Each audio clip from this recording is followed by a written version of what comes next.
Доктор медицинских наук Заурбек Тотиков недолго думал о выборе профессии. Просто однажды решил последовать примеру отца, Валерия Зелимхановича, хирурга, заслуженного врача России. Заурбек с самого детства восхищался его отношением к профессии, к людям и к жизни. Он не мог представить свое будущее иначе, кроме как в белом халате. И брал в расчет не чужие советы, как некоторые молодые люди, а руководствовался собственным интересом к медицине. Поэтому в 1999 году поступил на лечебный факультет Северо-Осетинской медицинской академии, который окончил с отличием в 2005 году. Когда ты растешь в семье специалиста, который известен далеко за пределами республики и далеко за пределами страны, человека, который пользуется огромным уважением и авторитетом в обществе, то это, конечно, накладывало свой отпечаток на мой будущий выбор. Также, наверное, я думаю, что сыграло роль его окружение, то есть те люди, с которыми он общался, которые в том числе бывали часто у нас дома. То есть это известные специалисты, профессора, академики, директора научно-исследовательских центров, ректора вузов крупных российских и так далее.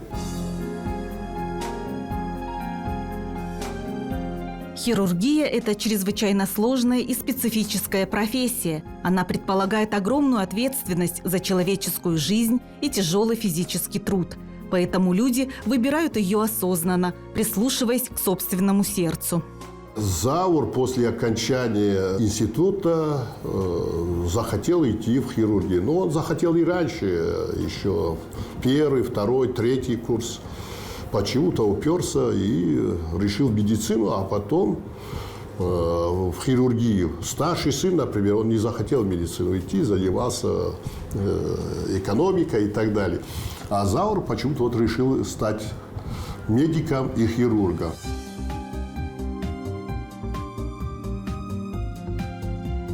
Только кажется, что быть сыном известного человека легко и просто, говорит Заурбек Тотиков. Наоборот, это большая ответственность. Ведь можно всю жизнь прожить в тени своего отца и зваться сыном такого-то доктора. А можно добиться профессиональных высот собственным трудом и стать отдельной личностью, доказав свою независимость. С детей известных родителей и спрос больше, и требования к ним выше. Зато есть у кого учиться. А когда еще и работаешь под началом родителя-наставника, то получаешь мудрые отеческие советы, которым безоговорочно веришь. Но именно они помогают развиваться и искать свой уникальный путь. Первая моя операция была это холецистектомия, изменение доступа. Но это не самая простая операция, да, тем более для начинающего хирурга, но уже был большой опыт ассистенции, то есть это еще со студенческой скамьи приходил, работал, в том числе с отцом, да, и уже к тому моменту, когда я выполнил сам эту операцию, у меня был опыт ассистенции, опыт выполнения каких-то этапов операций, но он стоял рядом со мной, помогал мне, то есть в любой момент он был готов подстраховать меня и перейти на мое место, продолжить операцию, если бы что-то пошло не так, но, слава богу, все было хорошо. Но хочется отметить, что, например, в нашей клинике молодые специалисты, они никогда не остаются один на один с проблемой или с какими-то сложными пациентами. В любой момент я готов подстраховать, и рядом с ним бывает более опытный коллега, который готов прийти на помощь.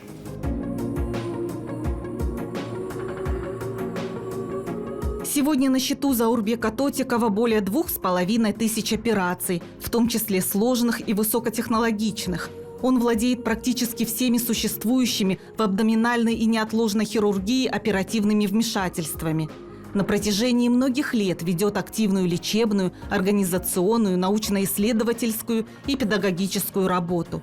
Заурбек Валерьевич является действительным членом Европейских обществ онкологов и колопроктологов, Российского общества хирургов, Ассоциации колопроктологов России, Российского общества эндоскопических хирургов.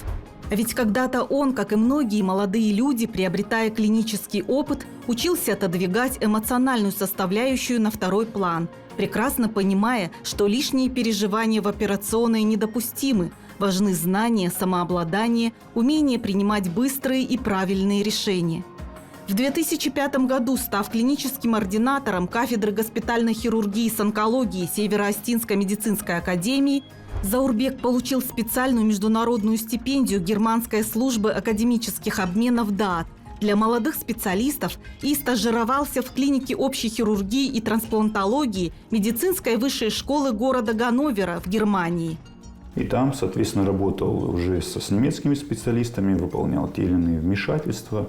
То есть такая была активная клиническая работа. Потом я вернулся, полгода дальше продолжил в ординатуре и выиграл уже второй грант. Это уже был индивидуальный грант для врачей, специалистов того же медицинского сообщества немецкого. И уже уехал в город Дюссельдорф, в университетскую клинику, где уже осуществлял работу под руководством профессоров Дюссельдорфского университета. Основной мой язык – это английский язык, всегда был в школе, в вузе, но параллельно с этим я выучил немецкий язык на кафедре иностранных языков нашей академии. Там есть такой замечательный специалист Галина Васильевна Шуракова, которая ведет кружок немецкого языка и которая как раз-таки изначально налаживала эти контакты с немецкими вузами. И благодаря ей, в том числе, я выигрывал эти гранты. Чтобы получить стипендию Германской службы академических обменов, нужно пройти конкурс. Победителей отбирают экспертные комиссии, в составе которых специально приглашенные профессора российских и немецких вузов, а также представители организаций партнеров германской службы. Трое выиграли. Заур, Бутуева и Абрилаева наши выиграли этот конкурс. Блестящий прошли. Это, представьте себе, Российская Федерация огромная. Около 100 медицинских вузов и факультетов, и среди них наши трое выиграли этот конкурс. И притом блестяще выиграли. Мне присылали с Германии, с Ганновера, присылали благодарственные письма, письма восхищения нашими студентами. Ну, откровенно говоря, было приятно слышать. Прошел, ему предложили работу и дальнейшую работу в Дюссельдорфском центре, медицинском центре. Там он немного побыл, а потом решил вернуться. Для меня тоже было несколько неожиданно. Многие стремились туда, чтобы и сейчас стремятся попасть. Но он тогда сказал, что хочет домой. Дома реализовать себя. Ну, его желания, его взгляды на жизнь. Хотя условия были самые лучшие, самые благоприятные. И до сих пор звонят оттуда, предлагают. Во время стажировки под руководством известных европейских специалистов Заурбек Тотиков участвовал во многих сложных операциях в областях гепатобилиарной хирургии, колопроктологии, хирургической гастроэнтерологии и трансплантологии. Параллельно с клинической работой проводил в лабораториях научные исследования, о которых рассказывал на конференциях в Германии, Австрии, Швейцарии, Нидерландах, Франции. В 2009 году Заурбек защитил диссертацию на соискание ученой степени кандидата медицинских наук по специальности хирургия. А в 2010-м он был удостоен премии главы Северной Осетии в области науки и техники для молодых ученых.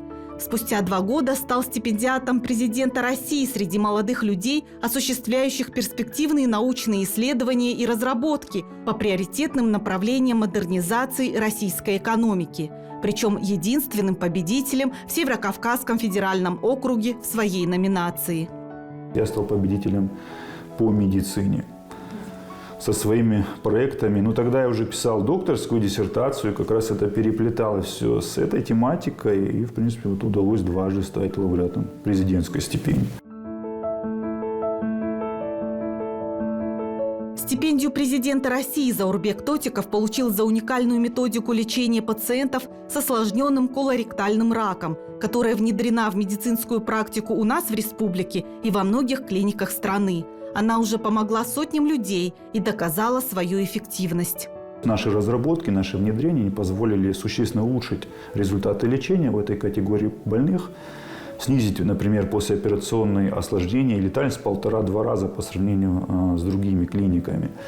Также разработать новый лечебно-диагностический алгоритм, новые методы хирургических вмешательств, создать условия для проведения комбинированных комплексных методов лечения, улучшить отдаленные результаты. И также были внедрены новые оперативные вмешательства, и также инструменты были придуманы и разработаны для осуществления этих вмешательств. И На все эти внедрения было получено порядка, наверное, 20 патентов только вот за последнее время. В течение 5 лет был собран обширный клинический материал по этой теме и проведено одно из самых крупных исследований в Российской Федерации.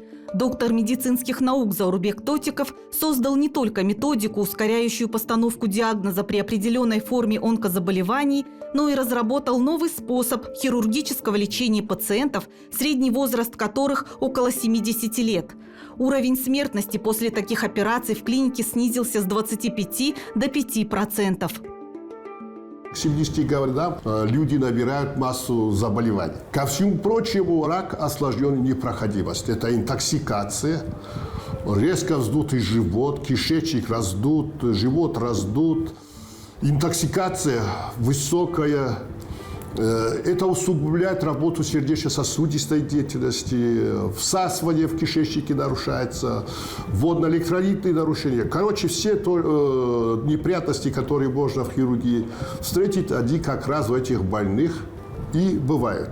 Риск крайне высокий. И даже очень опытные анестезиологи со страхом берут этих больных, чтобы провести наркоз. И хирурги то же самое. У Заурбека возникла идея перевести этих больных в те же условия, как плановый. То есть разгрузить кишечник. И уже когда кишечник разгрузили, то есть сняли непроходимость, подготовить больных как в плановой хирургии. В спокойной обстановке, после консультации кардиолога, терапевта и других специалистов, и попытаться коррегировать те нарушения, которые были, и сопутствующие заболевания. И для этого он предложил через такие небольшие разрезы делать операции. Это позволило прогнозировать развитие кишечной непроходимости и разрешать непроходимость. У части больных с помощью эндоскопических технологий, у другой части с помощью наложения через мини-доступ стом. И приводить больных в то состояние, как в плановой хирургии. То есть создать условия аналогичные плановые. Вот если коротко, то суть той разработки, которая позволила приблизить летальность к показателям плановой хирургии. Это лучший показатель и не только в Российской Федерации. За последние десятилетия хирургическое лечение кишечной непроходимости претерпело значительные изменения. Если в Москве, например, оперируют до 70% пациентов, страдающих спаечной непроходимостью, то разработка Валерия и Заурбека Тотиковых позволяет избежать операций примерно у 83% больных. За каждой цифрой стоит чья-то жизнь и шанс на полное выздоровление. Там выполняют по России 60-70%, мы выполняем всего у 16-15% операций. И они не оперированные, здоровые, уходят домой. Ну, не здоровый, спаечная болезнь остается, но в операции необходимости нету. Одна из причин еще, почему не оперируем, это, вернее, что нас толкнуло на это, чтобы не оперировать и избежать операции. Ну, это и всех остальных тоже толкает на это. Это то, что спаечная болезнь невозможно вылечить. 1997 года, это 27 лет, больных с плановыми вмешательствами ни одного случая летального исхода. Несколько десятков тысяч операций. Лапароскопических оперативных вмешательств не было. Фантастический результат, но что мы сделаем? Так получается. На счету доктора медицинских наук, профессора кафедры хирургических болезней Северо-Осетинской медицинской академии Заурбека Тотикова более 400 научных работ, в том числе 5 монографий и 20 патентов на изобретение. Им выполнено более 40 научных докладов на крупных конференциях и съездах хирургов, онкологов и колопроктологов международного и всероссийского уровней.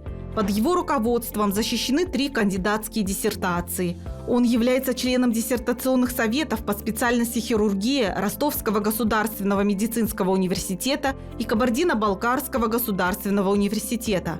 Даже в период работы главным врачом клинической больницы медицинской академии Заурбеку Тотикову с успехом удавалось совмещать административную работу с активной врачебной, научной и педагогической деятельностью. Он считает, что в современной медицине очень важен тандем науки и практики. Я считаю, что хирургия, помимо того, что это практическая деятельность, работа руками или ремесло по-другому, это в первую очередь наука. Если ты видишь, что твои, скажем так, наработки или твои предложения работают, то ты уже анализируешь этот материал, сравниваешь с тем, что было, да, с другими методиками, которые, может быть, существовали до этого, и видишь, что твоя методика лучше, то, соответственно, уже публикуешь статьи, выступаешь там на конференциях, защищаешь диссертации и так далее. То есть это так работает прикладная медицинская наука. Я хочу сказать, что все наиболее известные специалисты, скажем так, законодательный мод не только в хирургии, но и в медицине в целом, они так или иначе связаны с наукой. Они все имеют ученые степени, звания, они выступают, публикуются, пишут там монографии, учебники, по которым уже учатся все остальные.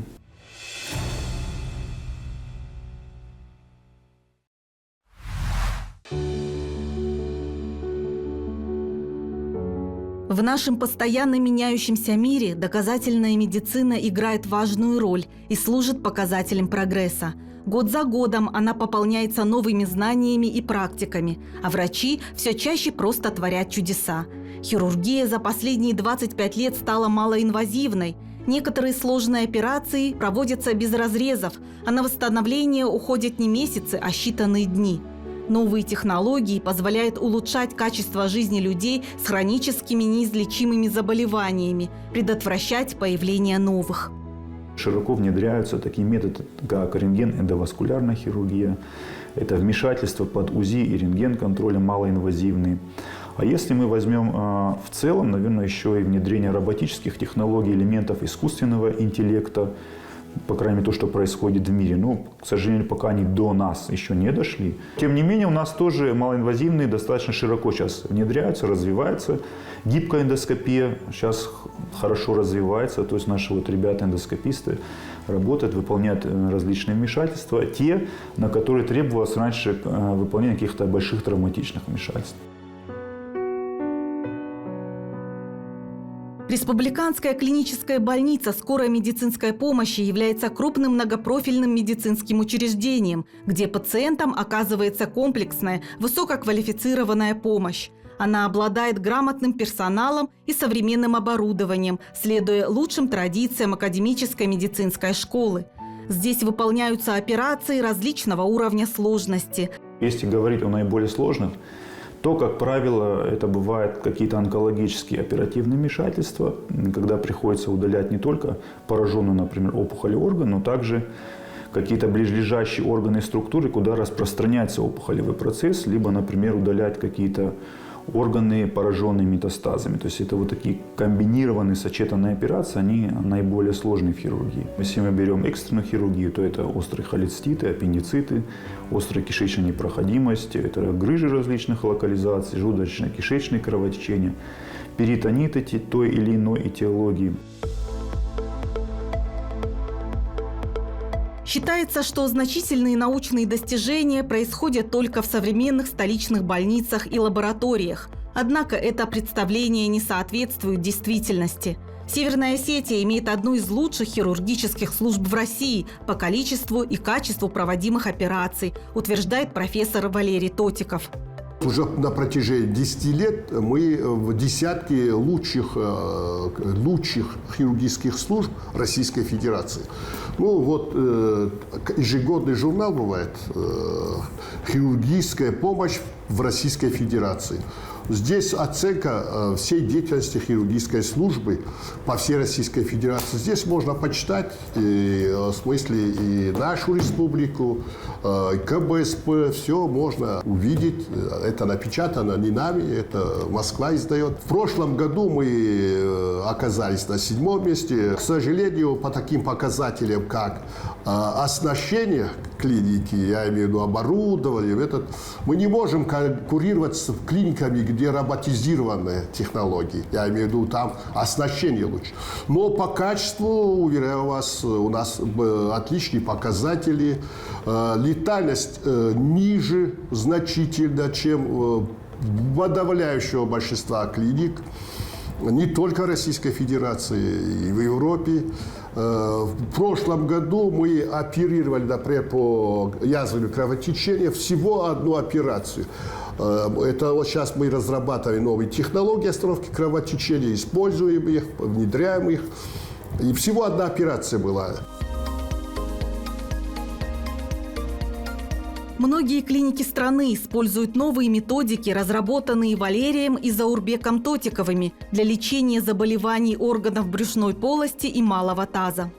Все эти методики, которые внедряются нашей кафедрой, это не только моя заслуга, но и заслуга в целом кафедры и коллектива клиники. Самое главное, что они работают, они приносят пользу. Это методики малоинвазивных вмешательств, например, при острой кишечной непроходимости.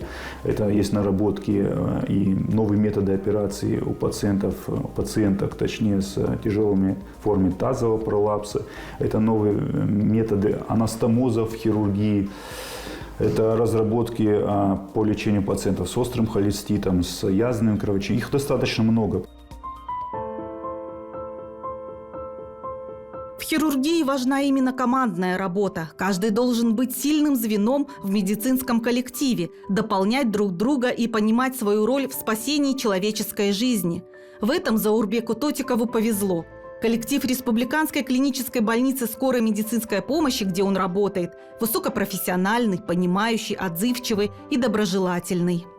Я горжусь той командой, теми специалистами, с которыми я работаю. Это касается, наверное, и нашей кафедры, и клиники в целом, и, наверное, всем хирургическим сообществом, может, даже всем медицинским сообществом нашей республики, потому что, несмотря на все эти проблемы, все перипетии, которые существуют сейчас у нас, да, и тому давлению, которым подвергается зачастую медицинское сообщество, врачи в целом, все-таки подавляющее большинство моих коллег, они все продолжают добросовестно исполнять свою работу, добросовестно подходить к своим обязанностям и оказывать помощь пациентам и приносить пользу нашей республике.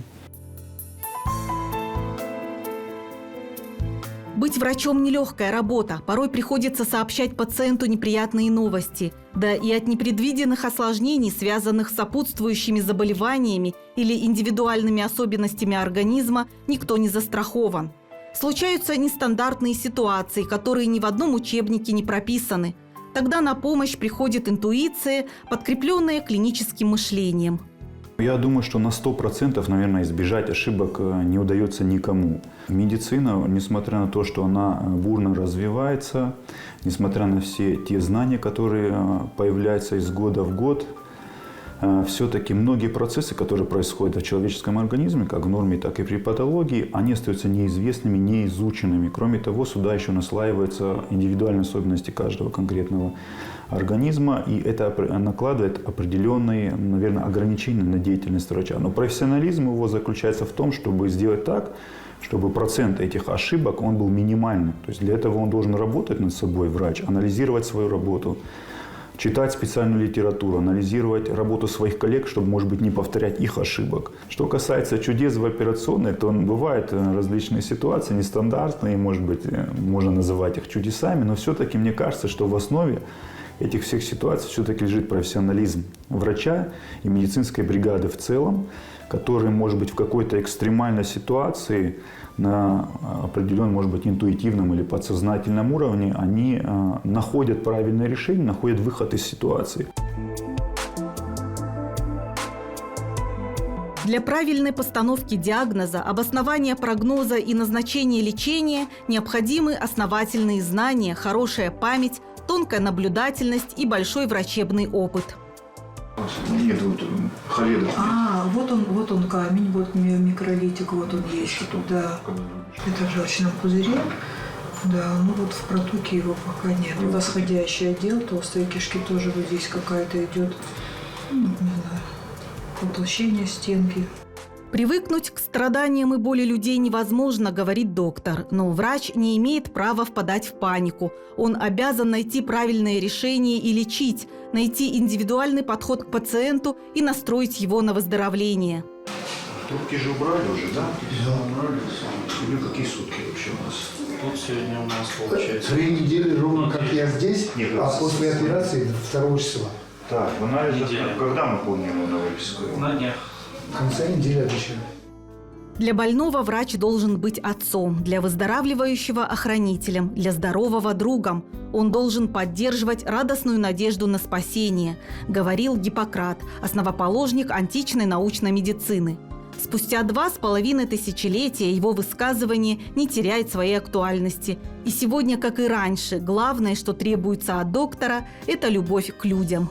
Если я вижу, то, что мои действия помогли больному, то я думаю, что я в этот момент испытываю положительные эмоции. То есть для любого врача самое главное – это выздоровевший пациент, то есть человек, который был возвращен к жизни. Но я просто стараюсь делать свое дело, делать его хорошо, максимально, чтобы быть полезным для пациентов, приносить им пользу. И не только пациенту, но, может быть, обществу в целом. Без искренней любви к медицине получать удовольствие от работы в этой области, когда порой рискуешь жизнью, кладешь на алтарь собственное здоровье и благополучие, спасая людей в период эпидемии, во время военных операций, сложно. Такая ежедневная работа не допускает слабости и ошибок. Поэтому важно, выбирая профессию, следовать зову своего сердца. Ведь человек может быть по-настоящему счастлив только тогда, когда любит свою специальность, увлечен работой и всей душой предан ей, когда чувствует, что он необходим обществу и его труд приносит пользу людям.